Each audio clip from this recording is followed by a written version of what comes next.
Hi అండి. గాలి లేనందుకు పారిజాతంపులు చాలా తక్కువగా రాలాయి. వాకింగ్ అయితే వచ్చేసానండి. 3 డేస్ నేను రాలేదు.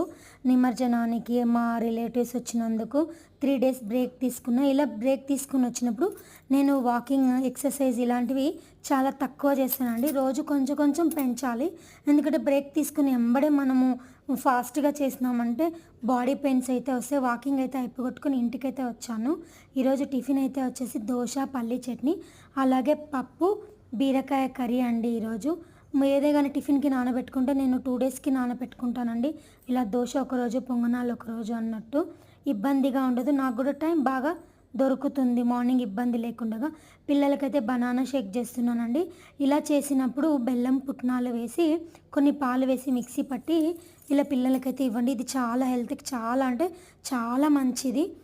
ఈరోజు మా చెట్టుకు పూసిన పూలండి. వాటితో దేవునికైతే దీపం పెట్టుకున్నా. Bye bye.